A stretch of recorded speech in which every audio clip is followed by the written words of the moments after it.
2019년 후반부터 SE에서 판매를 시작하게 되었는데요. 유의미한 성과가 나기 시작해서 지금까지 이어오고 있습니다. 그렇다면 우리가 지금 이걸 따라서 배우기에는 늦은 건 아닐지. 제가 첫 클래스를 진행을 했을 때도 같은 질문을 수강생분들이 많이 주셨었는데요. 그때 같은 질문을 주셨던 수강생분들이 선점을 하고 계세요.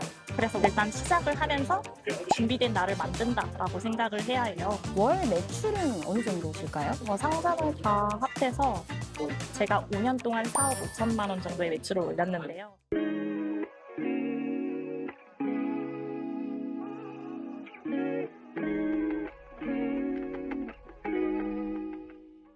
안녕하세요, 레이드 노마드님. 네, 저는 잘 나가는 돈벌이의 김 PD라고 합니다.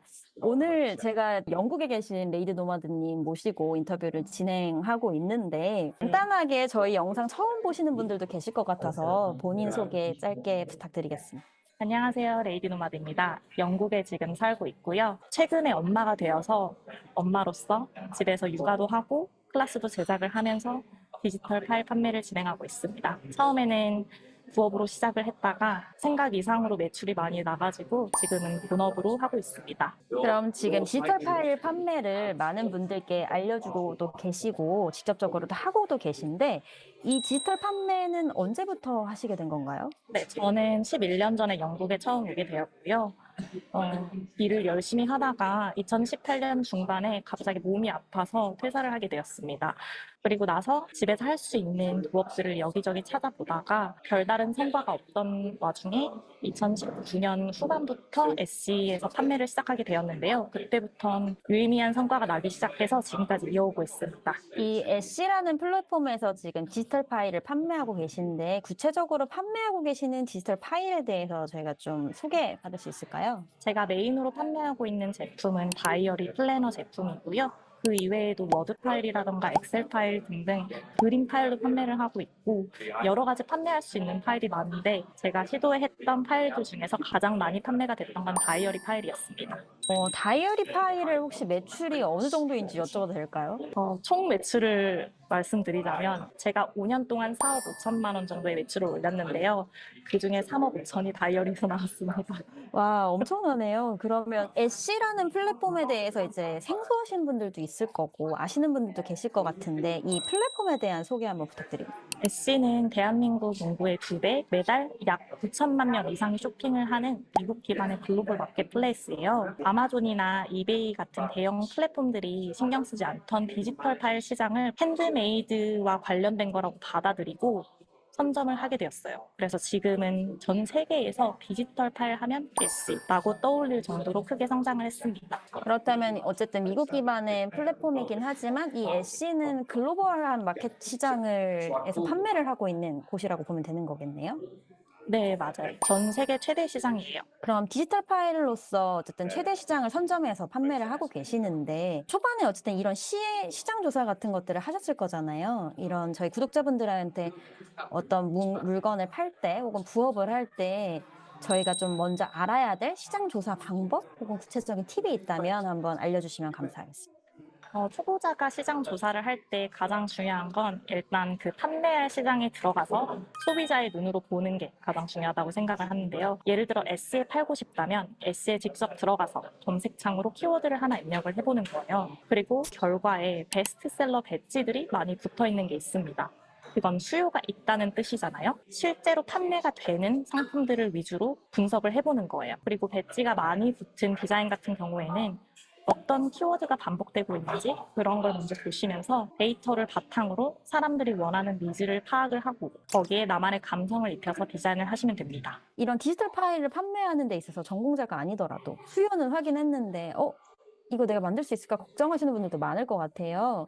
이럴 때는 저희가 어떤 부분을 중요하게 염두에 두면서 해야 될까요? 많은 생각을 하지 않고 일단 만들어 보는 것. 그래서 일단 만들어 봤을 때 이게 시장에서 원하는 스타일인지 니즈를 충족시킬 수 있는 기능을 추가를 했는지 그런 것들이 파악이 되거든요. 그래서 일단 만들어 보기 전에는 아무리 봐도 모르기 때문에 일단 만들어 보시는 걸 추천드립니다. 지금 현재 글로벌 탑 1% 셀러라고 알고 있는데 그렇다면 이 시장에 다른 참여자들이 들어올 수 있는 건지 너무 레이디 노마드님이 다 선점을 하고 있어서 우리가 지금 이걸 따라서 배우기에는 늦은 건 아닐지 이건 어떻게 생각하세요? 제가 첫 클래스를 진행을 했을 때도 같은 질문을 수강생분들이 많이 주셨었는데요. 4년이 지난 지금 다시 보면 그때 같은 질문을 주셨던 수강생분들이 선점을 하고 계세요. 디지털 파일은 아무리 잘 만들지 않아도 유효 기간이 없거든요. 그래서 폐점을 하지 않아요. 그렇기 때문에 만약에 시장에 반응이 없으면 그 파일이 망한 게 아니라 다시 만들어서 다시 시장의 반응을 보면서 고쳐나가면 됩니다. 그 과정을 반복을 하게 되다 보면 어느 순간 아무리 소비라고 해도 그 감각이 생기게 되거든요. 그 감각을 바탕으로 이뤄냈던 작은 성공을 반복을 하면 됩니다. 결과적으로는 애쉬에서 이제 수요를 확인하고 그거에 맞는 기능적인 요소들은 다 비슷비슷하겠지만 나만의 감성을 넣어서 그거를 계속 반복하여 팔릴 때까지 판매한다. 이렇게 볼 수 있을 것 같은데 지금 글로벌 탑셀러로서 계시는 저희 레이디 노마드님은 하루에 얼마나 많은 시간 동안 이 업무를 보고 계신 걸까요? 지금 저는 1시간도 하지 않고 아무 시간을 들이지 않아도 계속 매출이 일어나고 있습니다. 하지만 초반에 시작했을 때는 파일이 하나도 없잖아요. 그래서 매일매일 상품을 올리는 걸 리스팅이라고 하는데 몇백 개가 될 때까지 매일매일 계속 리스팅을 했고요. 리스팅을 하루에 하나씩은 꼭 한다라는 식으로 목표를 잡아두고 했던 것 같습니다. 그리고 상점이 7개가 지금 되기 때문에 상점을 하나 확장을 할 때마다 그런 식으로 목표를 잡아두고 리스팅을 계속했던 것 같아요. 하지만 상점을 그대로 두다 보면 그 매출이 떨어지는 경향이 있기 때문에 그럴 때마다 한 번씩 다시 들어가서 리스팅을 몇 개 해주고 펌핑을 하는 식으로 유지를 하고 있습니다. 지금이야 이제 글로벌 탑셀러 1%이기 때문에 뭐 마케팅을 막 안 하셔도 저절로 홍보가 되고 알아서들 잘 찾아서 살 것 같은데 초반에 이제 애쉬 플랫폼에서 판매를 하려고 하면 어떤 마케팅 전략들을 활용해야 되나요? 일단 S는 기본적으로 쇼핑 기반 플랫폼이기 때문에 상점을 운영을 하는 거예요. 상점에는 무엇이 있어야 될까요? 상품이 있어야 사람들이 찾아와서 쇼핑을 할 수가 있습니다. 그런데 간혹가다 상품을 2개를 올려두고 사람들 반응이 없다, 판매가 되지 않다라고 하시는 분들이 있는데 상품을 일단 여러 개를 만들고 올려봐야 시장의 반응도 확인을 할 수가 있고 내 상점의 브랜딩의 방향을 정할 수도 있어서 일단 초반에 타겟층이 정확하게 정해지지 않은 상태에서는 다양한 입맛에 맞는 상품을 올려두고 상품의 반응에 따라서 니즈에 따라서 계속해서 발전해 나가는 걸 추천드립니다. 그럼 다양한 상품을 올려두는 것 외에 또 다른 마케팅 일환으로 할 수 있는 것들은 어떤 게 있나요? 사실 초반에는 다양한 상품을 올리는 게 맞지만 상점의 방향성이 정해지고 나서 전반적으로 설계를 하는 것이 중요한데요. 예를 들어 내 상점에 한 번 오면 1달러짜리 상품을 사러 왔는데 결론적으로 40달러까지 판매가 이루어지게 하는 그런 과정을 설계를 하는 게 중요해요. 그래서 저는 다른 사람들과 마찬가지로 플래너를 판매하는데 다른 상점들에 비해서 훨씬 더 많은 매출을 올릴 수가 있거든요. 이런 전체적인 그림을 이해를 하고 설계를 한 다음에 시작을 하게 되면 같은 상품을 판매하는데도 결과가 상당히 달라지게 됩니다.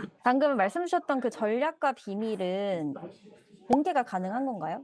네, 되게 간단한데요. 그 중에 한 가지만 공개를 하자면 업셀, 크로스셀, 세트 이런 개념이 있어요. 예를 들면 업셀을 하는 건 기본 템플릿, 가장 저렴한 템플릿으로 사람들을 유입을 시켰다가 기본 템플릿 이외에 프리미엄 버전이 있다라는 걸 은근히 노출을 시키는 거예요. 그리고 크로스셀은 플래너를 구매하러 왔는데 스티커나 커버 디자인도 함께 링크를 올려서 제안을 하는 것이죠. 또한 세트 구성 같은 경우에는 단품을 사는 것보단 3종 세트로 하게 되면 조금 더 비싸긴 하지만 크게 더 많은 금액을 들이지 않아도 되니까 이득처럼 보이게 하는 거예요. 그래서 이런 심리를 알고 링크를 타고 들어가게 하면 계속해서 나도 모르는 사이에 지갑이 열리게 됩니다. 이게 애쉬라는 플랫폼이 어떤 분들에겐 되게 생소할 수도 있을 것 같고 기본적으로 이제 해외 사이트다 보니까 국내에서 이 애쉬 플랫폼을 활용해서 판매를 하는 걸 시작을 해도 괜찮을까? 이런 분들을 위해서 해줄 수 있는 조언은 뭐가 있을까요? 사실 해외 플랫폼이기 때문에 내가 익숙하지 않아서 굉장히 두려운 마음 이런 게 있을 수가 있는데요. 반대로 생각하면 해외 플랫폼이기 때문에 더 쉬울 수가 있어요. 국내 플랫폼과는 다르게 네이버 카페라던가 블로그 마케팅, 인스타그램 이런 부분까지 신경 써야 할 필요가 전혀 없고 정말 사이트 내에서 SEO라거나 브랜딩 정도만 신경을 잘 써주시면, 그리고 팔리는 파일을 알고 그 팔리는 파일을 집중적으로 공략을 해서 들어가면 S 바깥의 플랫폼들을 공략을 하기 위한 공부를 따로 하지 않아도 되니까 오히려 더 심플하게 진행을 할 수가 있습니다. 그래서 너무 복잡하게 생각을 하시는 것보다는 정말 상품에 집중을 하고 본질적인 내용에 좀 더 집중을 해서 비즈니스를 꾸려가시면 생각보다는 쉽다라고 많이 느끼실 거예요. 뿐만 아니라 국내에선 디지털 파일을 왜 돈 주고 사야 돼라는 그런 인식이 있는데요. 디지털 파일은 당연히 돈 주고 사야 돼라고 생각을 하는 해외 고객들이 모여있는 플랫폼에서 판매를 하게 되면 시장 자체가 다르기 때문에 판매가 이루어질 수밖에 없어요. 그래서 아무리 초보라도 지갑을 열 준비가 되어 있는 플랫폼에서 판매를 하게 되면 많이 다르다고 느끼실 거라 생각해요. 말씀 주신 것처럼 어떻게 보면 저희가 이제 섭외를 할 때도 레이디 노마드님이 인스타만 지금 하고 계시는 걸로 알아요. 지금 그러면 혹시 다른 창구로 본인을 위한 어떤 홍보나 마케팅, 혹은 본인의 상품을 위한 홍보나 마케팅 이런 것들은 거의 하고 계시지 않은 걸까요? 네, 이전에 노하우를 알려드리는 강의를 했던 적이 있는데 그때 열었던 카페 이외에는 따로 홍보를 하고 있는 것은 없고요. 인스타에서 조금 더 열심히 활동해 볼 예정입니다. 그러면 총 매출에 대해서는 저희가 이제 들었고, 이제는 되게 자동화가 된 판매를 하고 계시고, 7개의 상점을 운영하시는데, 월 매출은 어느 정도실까요? 상장을 다 합해서 500만 원은 기본적으로 나오는 것 같아요. 그럼 저희 이제 초보 부업러들이 저희 채널을 시청하고 계시는 이제 부업을 하고 계시고 싶은 분들이 이런 월에 500, 그러니까 부업이 나중엔 본업까지 될 수 있는 이거를 가려면 얼마나 현실적으로 시간과 투자가 필요할까요? 이게 사람마다 다르기 때문에 정말 어려운 질문인데요. 제가 다른 분들에 비해서 좀 더 빠르게 결과를 낼 수가 있었던 편인데 그 이유는 아마 이전에 블로그와 유튜브 등을 도전을 하면서 실패를 했던 경험이 쌓였기 때문이 아닐까 하는 생각을 해요. 왜냐하면 정말 아무것도 모르는 상태에서 시작을 한다면 기초부터 차근차근 가야 하는데 그걸 다 건너뛰고 모든 걸 알 수 있는 그런 마법 같은 일은 아니기 때문이에요. 하지만 그 시행착오 시간을 줄이는 방법이 있는데 혼자 다 처음부터 하는 것보다는 앞서 겪은 사람들한테 배우는 거예요. 그래서 배우는 것에서 끝나는 게 아니라 다시 듣고 직접 실천하고 그게 익숙해진 이후부터는 정말 혼자서라도 굉장히 많은 몰입을 해야 해요. 그게 1, 2년 정도가 쌓이면 시스템화를 할 수 있지 않을까 생각을 합니다. 하지만 그동안 보니까 정말 중요한 건 속도가 아니라 방향이라고 생각을 하는데요. 왜냐하면 디지털 파일은 일회성이 아니라 계속 차곡차곡 쌓이잖아요.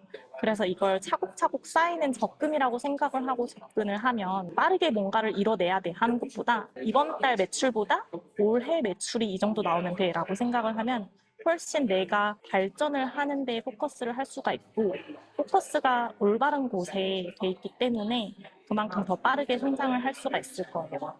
디지털 자산을 만들고 계속 이제 쌓아가는 것도 너무 중요한데 저희가 또 시장이 지금 너무 급변하고 있고 빠른 AI 기술, 뭐 트렌드 이런 변화들이 많은데 그럼에도 불구하고 이 디지털 자산, 디지털 파일 판매 승산 있을까요, 앞으로도? 네, 너무 많습니다. 왜냐하면 AI 기술에 대해서 포커스를 하면서 접근을 하게 되면 시장이 정말 무엇을 원하는지에 대한 니즈를 파악할 수가 없게 돼요. 그래서 시장이 정말 무엇을 원하는지에 대한 니즈를 먼저 파악한 다음에 그 니즈를 중점으로 니즈가 있는 파일들을 내가 AI를 활용해서 만들어 봐야겠다라고 순서를 약간 바꾸게 되면 니즈가 있는 파일들을 만들 수가 있거든요. 그래서 오히려 AI를 활용을 해서 이전에는 하나하나 다 직접 작업을 해야 되는 것들이었다면 조금 더 빠르게 판매를 할 수가 있어서 오히려 더 유리하다고 생각을 해요. 지금 말씀 주시는 것처럼 이런 디지털 파일을 만듦에 있어서 기능적으로 기술은 활용하고 나만의 이제 감성을 녹여내는 거잖아요. 이 감성이라는 게 사실 초보 부업러들에게 되게 쉽지 않을 일일 텐데 감성을 갖는 핵심, 레이디 노마드만이 갖고 있는 이 감성의 핵심과 어떤 조언이 있다면 어떤 걸까요? 감성이라는 거는 말이 감성인데 사실 워드 파일에 글자만 이렇게 입력을 해서 올려둬도 팔리는 파일들이 있어요. 그래서 그 니즈를 파악을 해서 니즈가 있는 시장에서 만약에 감성이 들어가야 되는 것들이 필수라면 감성을 넣고 그렇지 않다면 정말 이 사람들의 문제를 해결해주는 것에 집중을 해서 만들면 되거든요. 그 문제가 감성이 될 수도 있고 문제를 해결해주는 무언가가 될 수가 있는데 이 핵심을 파악하기 위해서는 그 시장에 대한 이해를 바탕으로 기회를 찾는 것. 이게 디지털 파일 시장에서 살아남을 수 있는 감성을 찾는 유일한 방법이라고 생각을 합니다. 마지막으로 저희 채널에서 오늘 레이디 도마드님 인터뷰를 시청하고 계시는 시청자분들께 응원의 한 말씀 부탁드립니다. 이전에 말씀드렸다시피 디지털 파일은 유효기간이 없어요. 다른 판매자들도 은퇴를 하지 않기 때문에 시작하는 오늘이 가장 빠르거든요. 그래서 완벽하게 준비된 상태에서 시작을 하는 게 아니라 일단 시작을 하면서 준비된 나를 만든다라고 생각을 해야 해요. 다이어트를 하겠다고 해서 생각만 하는 것보다는 자기 전에 운동복을 침대 옆에 두고 다음날 일어나서 운동을 하러 가는 사람, 그런 사람만이 결국에는 변화의 주인공이 되잖아요. 그래서 남들이 하는 이야기가 아니라 여러분만의 이야기를 하셨으면 합니다. 시작하시면 무엇이든 가능해져. 그게 처음과 끝이 다를지는 몰라도 무언가는 시작을 하면 결과는 나오기 마련이거든요. 그래서 응원 드리겠습니다. 화이팅!